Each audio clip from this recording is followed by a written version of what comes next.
a renter, which is only, hold on to something, $6,300.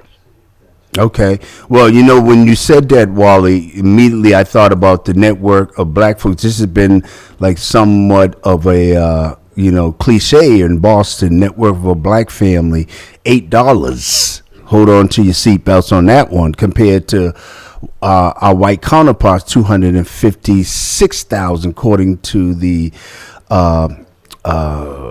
statistics. Wow.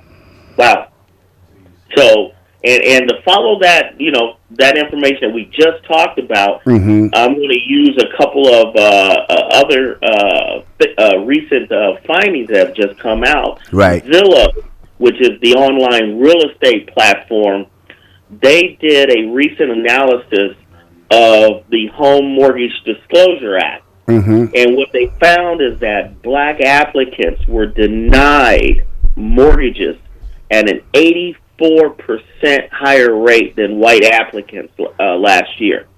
Wow. And that's up 10% from 2019, before the pandemic. What they found was that 19%, almost actually 20%, of black applicants were denied a mortgage in 2020, compared with 10% of white applicants. And more than 1/3 of black applicants were denied because of credit history. And in many cases, the lack of credit history. Right. So, now, there are those, for example, one of the defenders of the current situation is the American Banking Association, who still says they still stand by the position that that basically they use credit standards, and that they use algorithms that are set in stone that really don't discriminate. But what they have found is that even when you take the algorithms into consideration, a lot of times there is still excessive bias, and it's, you can obviously see it with the disparity numbers. But they're actually seeing a lot of that as they move forward. Now, a lot of people are saying, or a lot of our viewers may actually say, what is a computer algorithm? And what that is it's a set of rules that's followed when you're trying to calculate or problem solve certain operations. So that's basically what that is. It's basically a set of rules that's being followed. A lot of times it's set within the computer system. So, say, for example, you have Joe homeowner who may happen to be black, and what they will use is an algorithm that will include credit history, bill paying history, net worth, income rates, jobs, that sort of thing. And it crunches all those numbers, and then it makes a decision on what whether or not that homeowner or that applicant is credit worthy enough to become a homeowner. Right. But what they have found is a lot of times that even those algorithms are biased in terms of their design, and as well as their usage. For example, Freddie Mac and Fannie Mae have been criticized a lot lately because they use a different FICO score than more unbiased ones that exist right now. They use actually some FICO score systems that actually go back 10, 15 years. So these are discriminatory practices, right? And go ahead. Yeah, no, that's my question. These are discriminatory practices, and therefore, when you look at the net worth of a family, one of the reasons why it's so low, and particularly, I believe, in Boston, is Because the lack of home ownership, correct? Yes. Okay. Yes. When it comes to net worth, Okay. when it when you look at a family's or an individual's net worth, Right. if you already have a home or your family has a home, they have a lot more to be able to put up as collateral or as consideration for an additional or a new loan. Right. And, I'm glad you're speaking to this topic, Wally, because just the fact that we are having problems with gentrification across the board, not just in the city of Boston, but major cities across America. People are being discriminated, they're being gentrified, and because they do not own their own homes, therefore, that's how people are being pushed out. Correct? Exactly. Okay. Exactly. And I want to put into consideration, you had definitely pointed out Boston. Some of the ones that were pointed out by the study Right. was Waco, Texas, for example, where Latino applicants were denied at 200% higher rate than whites. Okay. And Chicago, I'm using Chicago because, believe it or not, there's a very old term called redlining. Mm-hmm. And a lot of the history of redlining actually goes back to the city of Chicago, incredibly. And black applicants in Chicago are denied at a 150% rate. Right. So, so obviously there are major biases within the system.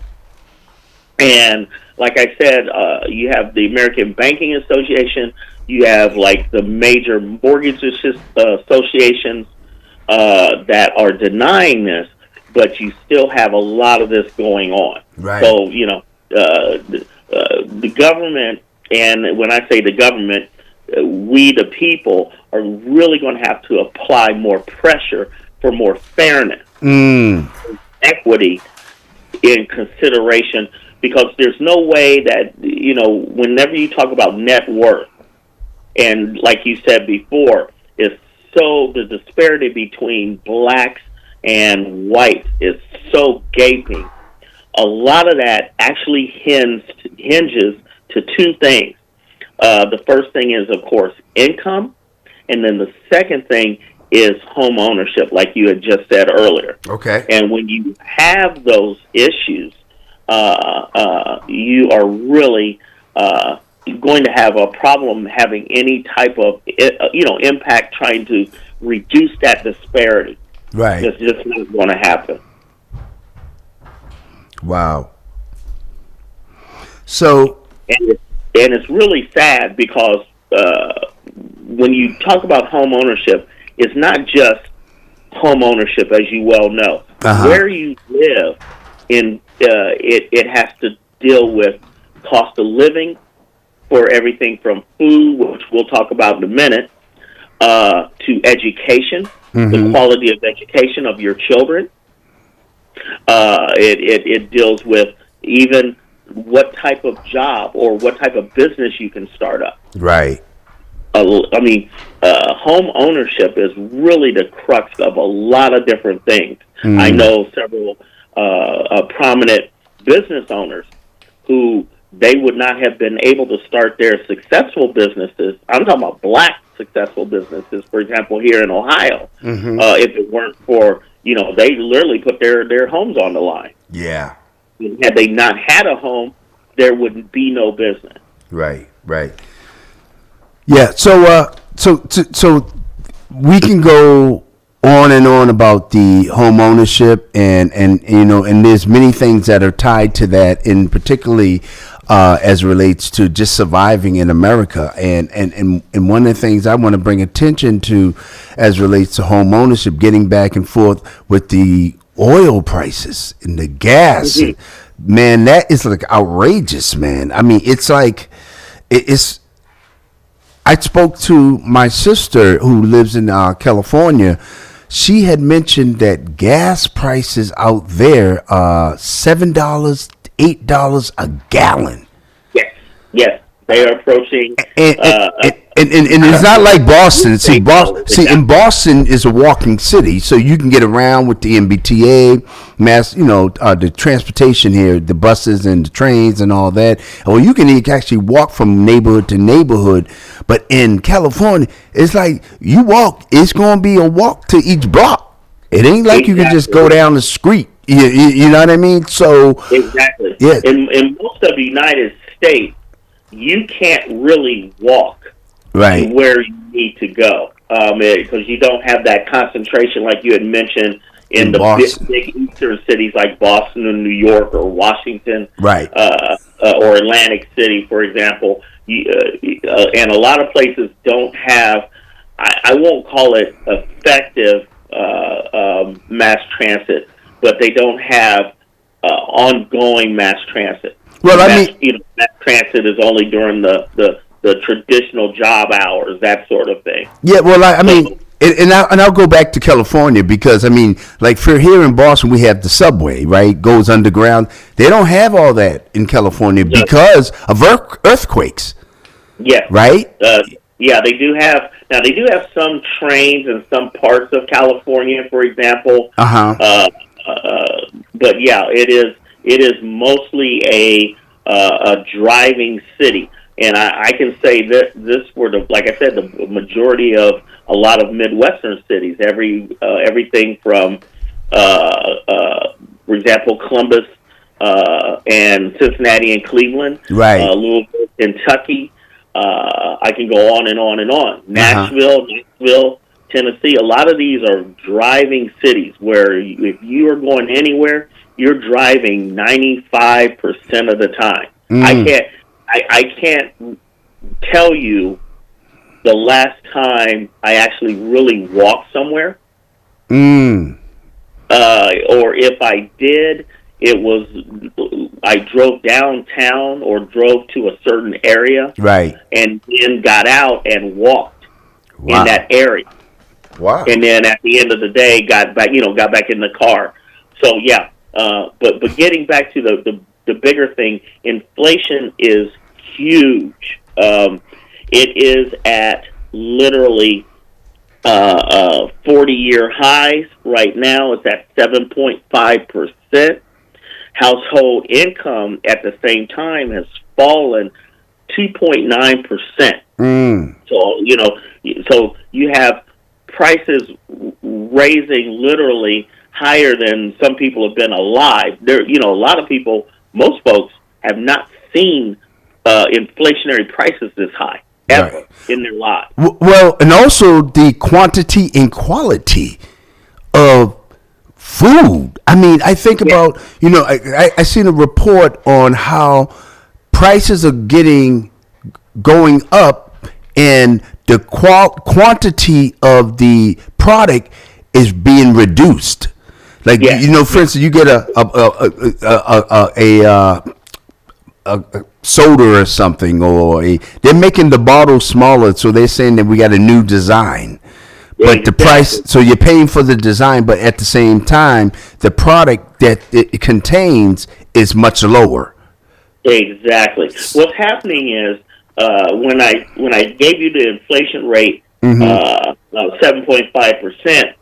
Believe it or not, in January alone, food and energy prices are rising much faster. Right. They're rising. For example, in January they rose 6%. Mm. And like you said, we're going to go to the grocery store in our imaginary world here.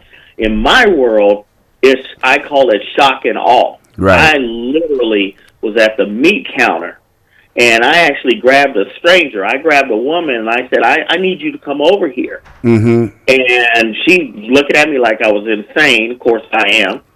And she said, what do you need? I said, I need you to look at this price and tell me what the price is. Right. And it was basically a 5-pound pack of hamburger. Mm. And I don't want to give you the company because they're all basically running price-wise the same. The grocer Right. was above $20. Mm-hmm. for a 5-pound pack of hamburger. Right. And then, the lady made a comment. She said, yeah, I looked at the bacon. The bacon is over 10 to, $12 for a pound of bacon. Did you look at the expiration date? that's the other piece. That's a whole other thing. When you brought up a really good item when you talked about, they call it portion sizing. Right. And what's happening is they call it shrinkflation. And what happens is, yes, you may see the same price. Right. But what happens is, like, say, for example, with cereal, instead of 20 ounces, and I'm using that as just a measure, you'll suddenly see 17 ounces. Right. And I'm very fortunate.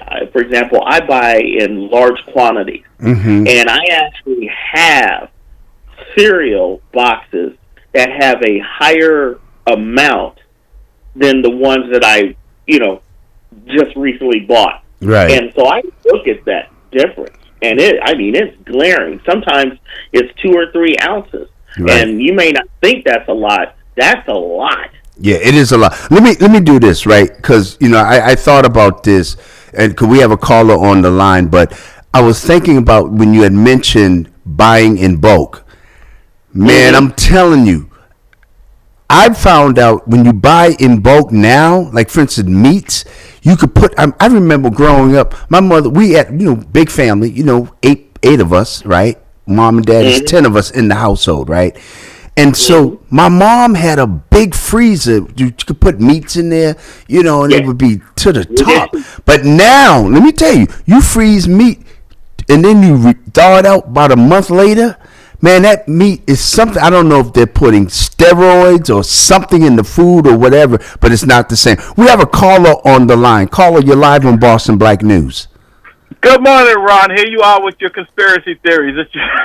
Okay, detective. Are you watching me again? Absolutely.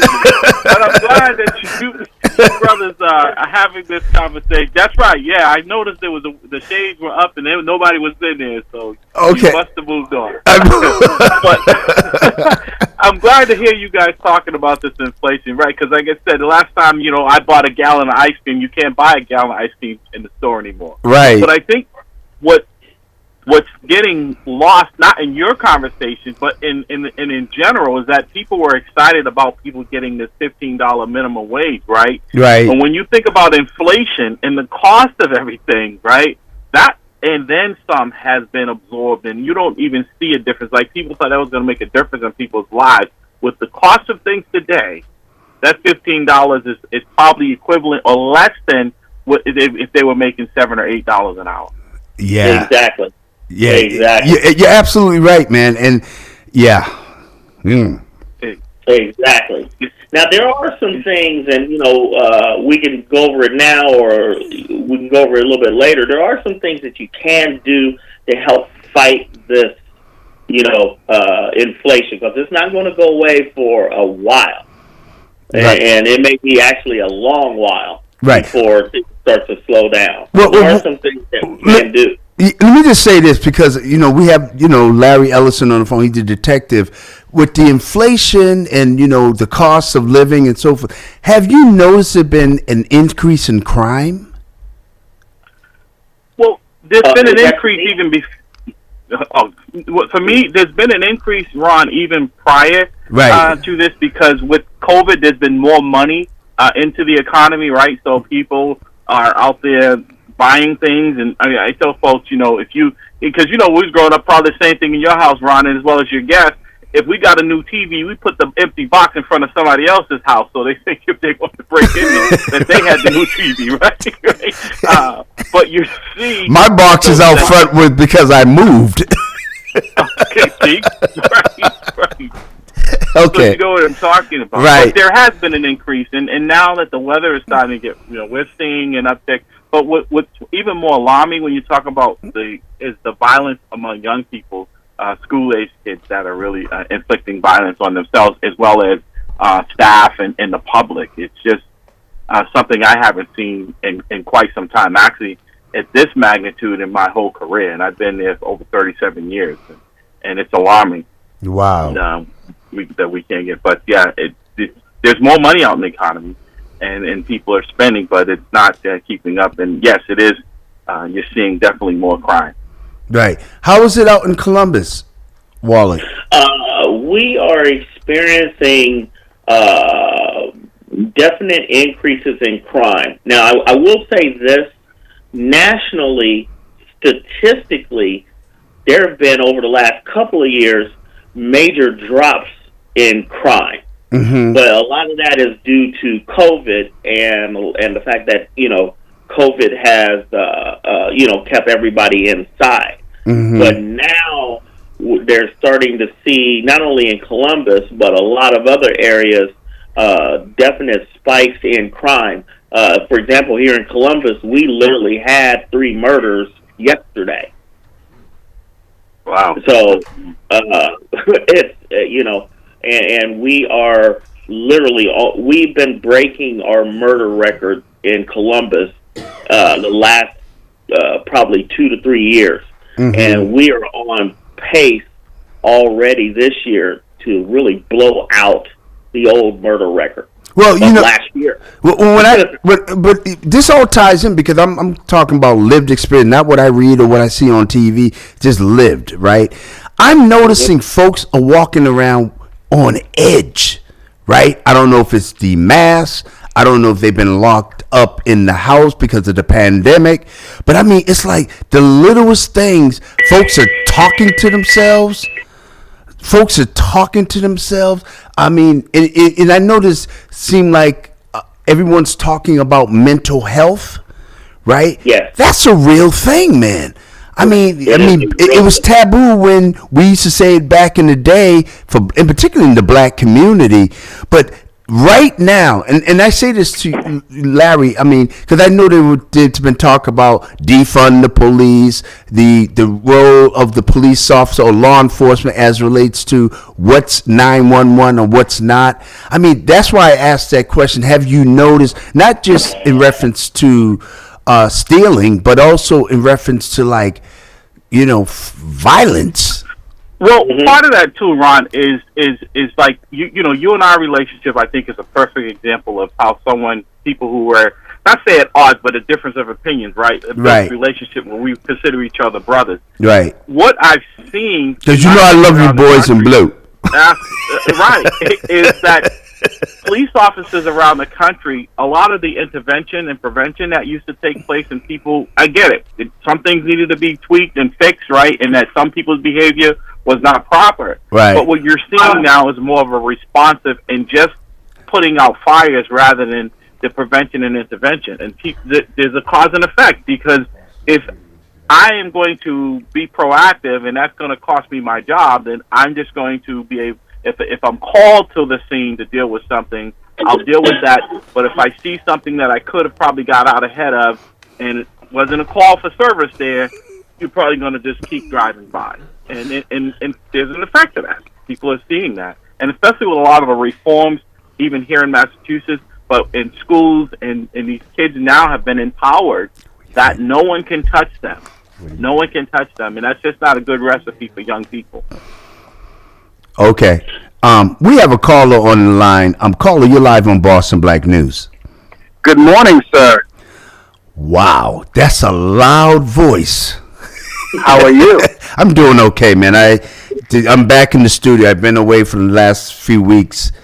I've missed you. You missed me? Okay. Yes. So what do you have for us very quickly? Very quickly. What you're seeing now and what you're talking is very real.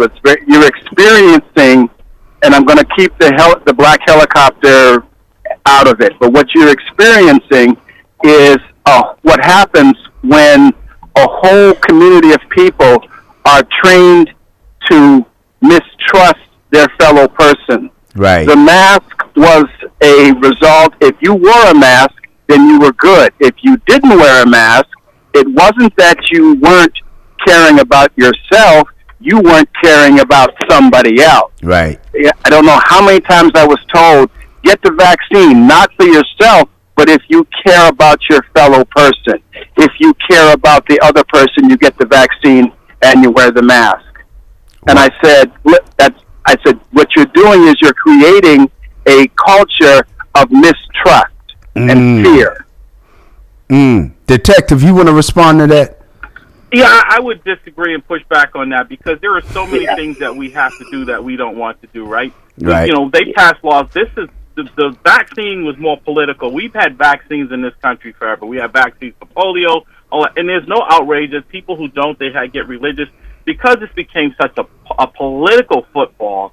That's the reason I believe for all of this back and forth because no one was forced to get a vaccine. You know, there's been some changes that said you have to mandate, and even the courts have shied away from forcing people to get vaccines, right, except for in particular cases in the health field. But I get what Dan is saying, but I don't think that's the division because it's just a matter of choice. Like I said, vaccines have been here from the beginning of time, and I know if you have kids, if they go to school, they have to be getting their vaccines before they go to school, and there's no outcry about that. It's just the way we do things. There are a lot of mandates that are in the world that we have to abide by. Wally? I do believe that there is a lot of tension out there, but I believe that the tension is a number of factors. Mm-hmm. And it's everything from the lack of jobs, the lack of real living wages. It's the pressure of increasing costs. Mm-hmm. And just lately, it's even the pressure of a major war situation.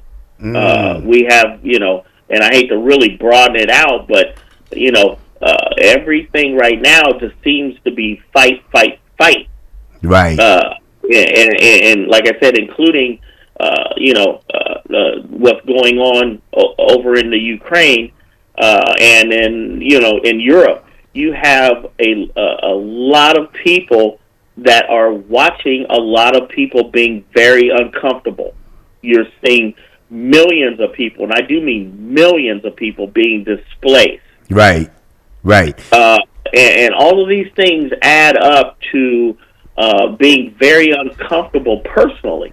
There are a lot of people that are going through major anxiety right now. Mm-hmm. Not only within their own personal situation, but they look at their neighbors, they look at their coworkers, and because of COVID, you also have had a lot of isolation, and that doesn't fare well. Right. Right. From a mental standpoint. Right. So there's, like I said, there's we can talk about it for hours, but there's a lot of things in this nasty mix that's going on. Yeah, well, let's talk about the nasty mix because we have Pastor Daniel Walker and Detective Larry Ellison, yourself on the line, and you had mentioned Ukraine, and that seemed to be dominating the news. We went from January 6th, the insurrection, the voting rights, what's going on with that. Now everything's like the war, right? And it's almost like a distraction. Am I like losing it or something, or is that? No, I'm not actually. Pastor Wall said I'm losing it. Well, his head's nodding. Are you nodding or are you shaking? I would actually not call it a distraction at all. The last major war we were in, a lot of black folks were involved in it. Right. So believe me, if we get involved, it will not be a distraction. And because we are involving Russia as well as China, right? Possibly, because now we have China being asked to be involved in this situation by Russia. Right. And they have not said no in terms of supplying military arms as well as other expertise. We may very well have a escalating situation, even including a possible world war. Right. So I don't look at the possibility of world war as a small distraction. Because you're talking about... I didn't say it was a small distraction. I'm just saying that seems to be the major thing that's going on, and everything else has dissipated, right? Yeah. Well, it's I hate to say it's not being covered. it is not going away. These problems still exist, right? Including you had at the top of the hour you had talked about COVID, right? And I was actually going to jump in and say I disagree with you because they just had another variant that they discovered. Okay. The B2 variant that we may have to deal with. Right now, China is dealing with it, and they're having problems dealing with it because it's resistant to even our most recent vaccines. Right. What is your take? And it has a very high transmission rate. So right. We're not. The way I look at the COVID situation, for example, I look at it as almost halftime. Well, if you look at it like a game, a sports situation, I think we're in halftime right now. Right. I don't think we're over. Right. Pastor Dan, what's your take on this? Well, okay, let me say to the initial comment from my brother Larry concerning the viruses. Just like President Trump's presidency was an unprecedented event in that it had never happened before, the rules don't apply when you have something that's never happened before. Right. You make up the rules as you go along. When it comes to the viruses, I'm not anti-virus. I'm not anti-vaccine. I take vaccine for tetanus on a regular basis because of what I do and where I am. I take certain other vaccines, but when it comes to highly political vaccines that no one can ever really seem to get an answer. Or when the government itself when I told the doctors, I'll take your vaccine, test me for antibodies, and they said, no, we won't. We don't test for antibodies. Take the vaccine or don't.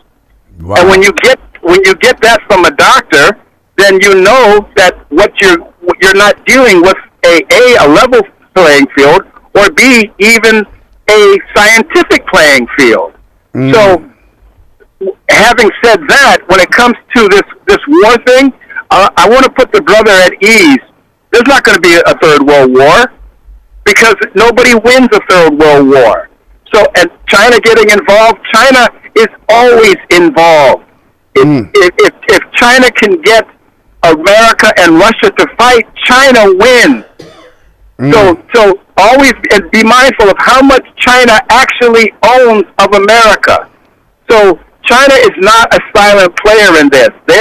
China has always wanted to rule the world. I did not say that. I did not say that they were not involved or a silent player. That's not what I said. What did you say?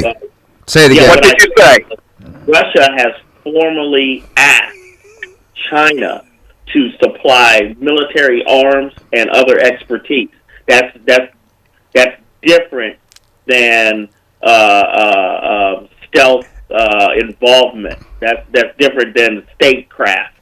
That's different from intelligence and that sort of thing. When one country is formally asking another country to supply arms, like for example, Ukraine has asked the United States to supply weapon systems. We have done that. That's a major escalation in things. So when you have Russia saying to China, will you please supply us with additional weapon systems and other military armaments, that's a major escalation of tension. And that's not my belief. I understand what the brother has said. We're running out of time, so let me get this point in. First of all, when it came to the MiGs that were sitting in a country, and they wanted to give them to America, and America give them to the give it to the people to fight. Here's the problem with all of that: you've got a bunch of planes sitting in a field. You bring your pilots over. They get in the planes. They fly them out of whatever country they're in, and they fly them to wherever they need it. That was all window dressing. So there was that. The other part of this is nobody is paying attention to what's going on in the background. All of the documents that are being shredded, if Russia takes over, they get access to all of the documents. And how many American politicians and families have made tons of money off of I can't call the name of the country now, it just jumped out of my head. How many have made tons of money off of the people who Russia is fighting. And all of that paperwork, Ukraine, thank you. You're getting into conspiracy theories now. Right. What's just normally the road he goes travels down. Okay. It doesn't mean. Okay. It doesn't mean I'm wrong. Okay. It doesn't mean I'm wrong. Now that we're having a nice little dinner here, or breakfast, whatever, I want to kind of switch the topic, if we may, because I know, Wally, you wanted to talk more about what's going on with the voting madness. Can we kind of switch? Because then we got a number of views here.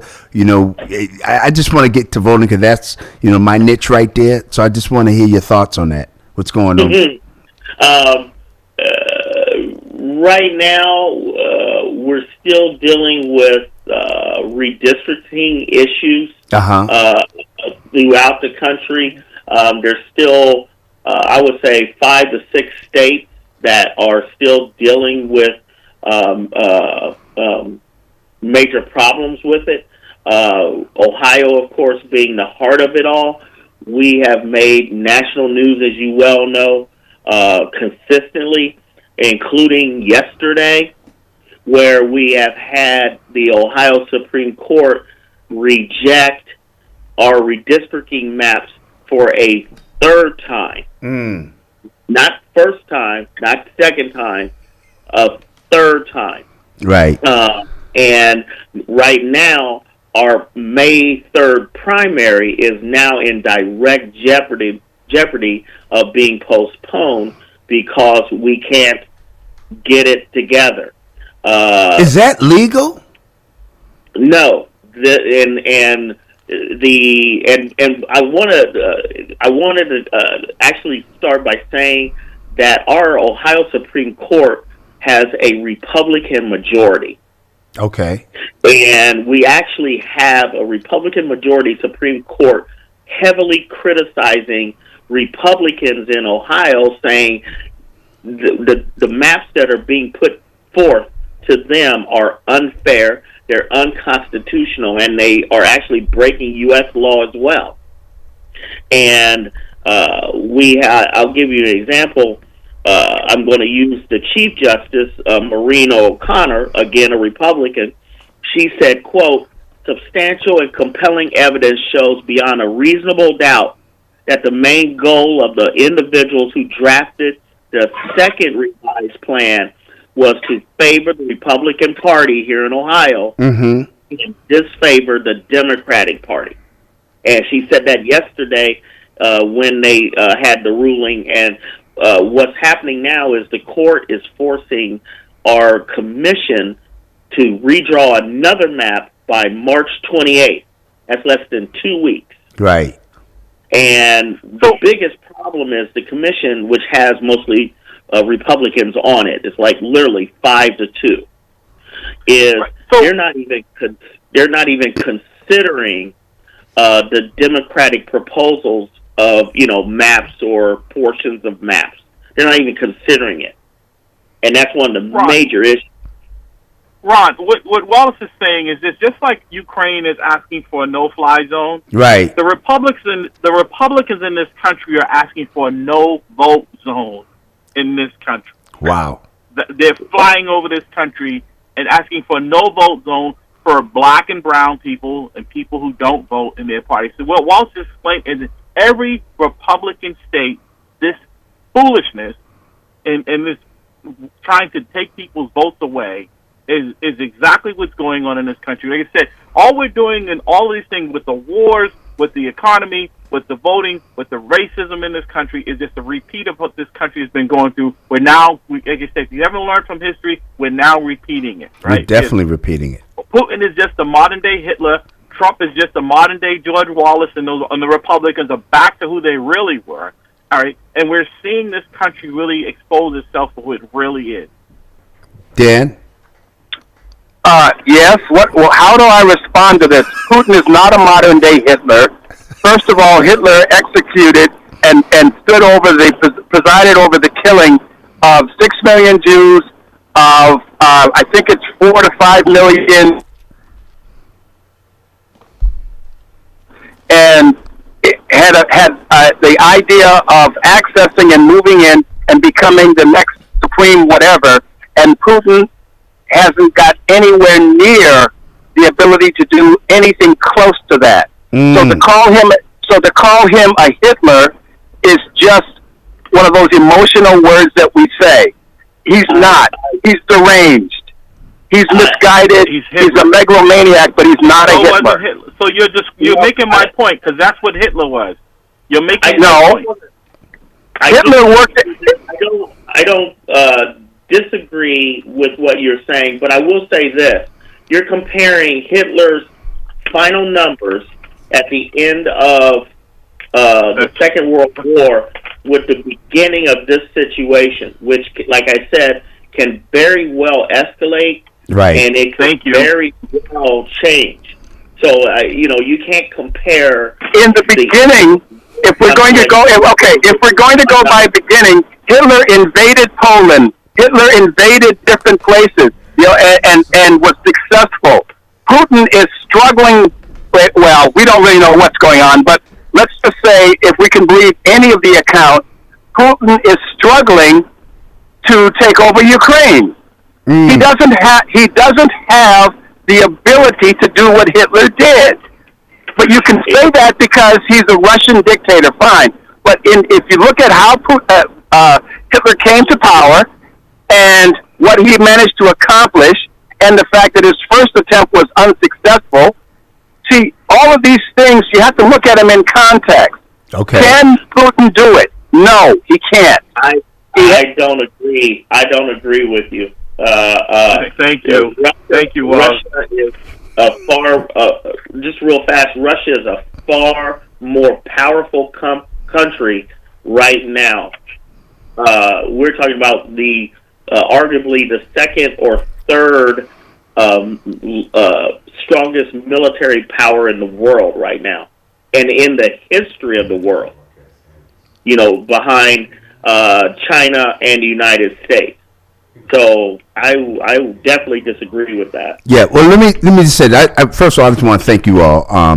We covered local politics, national and international politics, and I really want to thank you on my return back in the last 3 weeks here at Boston Black News. But we're going to continue this discussion at 10 o'clock hour. I'm going to ask my sister Zakia Lockie to come on board so that we can talk some local politics. So we're going to be right back. If you guys want to call back in, and we'll be able to talk more. Be right back.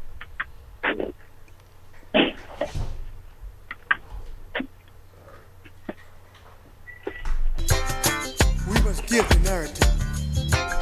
It is imperative that the truth about us, we give. No more trying to get ratings with the hating. No more fake news. Now we can choose Boston Black News.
see